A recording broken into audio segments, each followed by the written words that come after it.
Hello, I'm Dr. David Murphy. I'm a physician. I'm a psychotherapist, and I'm based in Leamington, Ontario, Canada. And I'm talking again to Bob Palmer. Bob, tell us something about yourself. And I'm Bob Palmer, and I'm a high-performance trainer with an educational background and a systems-based background. And I work with athletes, business people, and I help them achieve their goals, achieve what I call the zone. And as a result of it, I've got several Olympians, gold medalists, business people with successful businesses who rely on my expertise to help them to get into the zone and be that and create that kind of zone culture around them. Well, thank you. So you're an educator by training, and you bring your educational skills to bear in your coaching with athletes and business people. Let's talk a lot more about your journey through education. When did you first decide you wanted to be an educator? I had some really good role models throughout high school, throughout my university training, who just, I thrived on their teachings. I thrived on their methodology of getting me to understand what they were doing. And at the same time, I had other teachers who were very good and caring, but somehow didn't motivate me. And unfortunately, in my way of thinking of the world, I perhaps didn't work as hard with those teachers who didn't motivate me. And so I left after my university career wondering, what was it about those people that made a difference? And I experienced it in sports as well. And I think deep down, that is why I went into education, because I had to figure it out. I had to learn how to be the best possible teacher that I could be. Wonderful. And what was your first role as a teacher, as an educator? Well, that's very interesting. I applied to work in a school in northern Manitoba, and First Nations school, and it was a total isolation. 3 other teachers on staff, and we thrived in that setting. We were motivated by encouraging kids to come to school. We put lots of programs in place to do that. But at the time, the organization it was really sponsored by what was called then the Department of Indian Affairs. There was a gentleman, I forget his name, in charge, who brought this program into the schools for reading and writing. And it was absolutely fantastic. It was systems based. It was involved phonics, involved activities in class. And it was really my first exposure to something, very simple that had a profound impact on these kids' lives. What was your role in the system there? I was an elementary school teacher. I taught grades 1 to 3. And it was very, very eye-opening for me, because not only was I teaching in a different culture, but I really had never taught at that level before. It was a different culture. I didn't have any children of my own. How do kids of that age respond? And it was fascinating in terms of just setting up the system for discipline. I mean, how do you do that? And a bunch of noisy kids around the class. How do you get them engaged? And I at that point, I realized it wasn't my chosen career to, so to speak, at that level, but boy, did they ever teach me a lot. So being an educator is a learning experience as well. It's got to be. My next gig, if you want to put it that way, was actually in Nigeria, West Africa. And again, it's a wholly different culture. And again, I just found some of the students would be blocked in terms of learning English. It was their second language. And one experience I had was with writing. Their model were these, British texts, and that had beautiful flowing prose and paragraphs that they were supposed to copy, and they tried. But I get these flowing prose with no punctuation. And I pulled my hair out. It didn't seem to be anything I could do to change that. But then I went back to my roots, that primary school roots, and I created a felt board. And this was back a few years, so no computers at that point, no overhead projectors, just working with basic technology. I made a felt board, and I created sentences in clauses, a subordinate clause and a primary clause, whatever. And I showed them how you could go, the dog ran into the forest as one sentence because he was chasing a duck, for example. Yes. And then I showed them how you could take that because and put it at the beginning.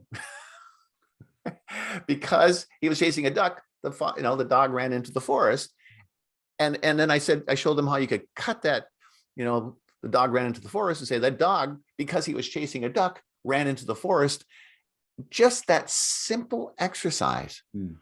I was almost in tears when I got the results from the students, these pros, and to the point, and I'm getting goosebumps talking about this, but to the point when I got these pros from the girls, because it was all girls school. I said, this is amazing. This is, and some of them came up afterwards and said, but sir, it seems too simple.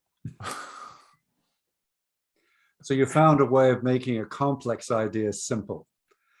And you also observed, listened, watched your students, and worked out what they needed from you over and beyond just the program itself then. Yes. Yes. So it sounds then like you're not only an educator, you're a creator. In many ways. A writer, a creator, maybe sometimes some people would say a comedian, and because you have to be. I have this term. You have to be something of a in terms of training. You have to almost be an entertainer instead of an entertainer, right? You need that entertainer, and I had models at university for who I just loved in terms of they did this, their training, their lectures were just fantastic because they just were so dynamic. And a funny story, when I was in West Africa, I tried that approach, and it really worked quite well with my students because I didn't just lecture at the front. I walked up and down the rows and talking, and they were forced to crane their heads and be engaged with what I was doing. But I hadn't counted on one thing. In North America, the desk legs pretty much go straight down. Well, in Nigeria, they go out at an angle. So you see the desktop and out of the corner of your eye, and you're walking around, and of course, I trip, I fall, and I pick myself up, and I'm expecting everyone just to, like North America, they'd be out laughing at me, right? But they were just so concerned. I went, wow, I mean, just the empathy with their instructor. And then of course I'm getting dynamic again, and I'm doing the walking thing, and I do it again. I thought, oh, now I'm toast. But no, there was just this total empathy. It was an eye-opening experience and a wonderful one. So you start off in the First Nations in Manitoba, then moved to Nigeria. What was next? Well, when I got back to North America, it was quite it was culture shock. It wasn't culture shock going to Nigeria. It was culture shock coming back because you saw everything we had, the wealth, and you compared it to what you just seen in terms of some of the poverty. And but I got it back into teaching, and I did substitute teaching. And I learned a lot. I mean, I treated myself as a mercenary, and I went in for sick teachers who were off that day or off that week or that month, and I had to develop some very powerful strategies. For the first 20 minutes of every class, I had to learn their names. I memorized the whole 30 kids by hair color or whatever. I learned some really neat strategies, and as soon as I knew their names, I had total control of the class. But if I didn't know their names, they'd switch seats. They'd do all kinds of things. And as soon as I knew their names, the kids would go, "Be careful, he knows our names." I mean, now And what age were you teaching, Bob? that was middle school. Hmm. That was again, they taught me so much. I think back to that time, and I was a new teacher still. I was still learning the ropes, and I'd go into every class teaching new material that I'd probably never seen before. What subjects were you teaching then?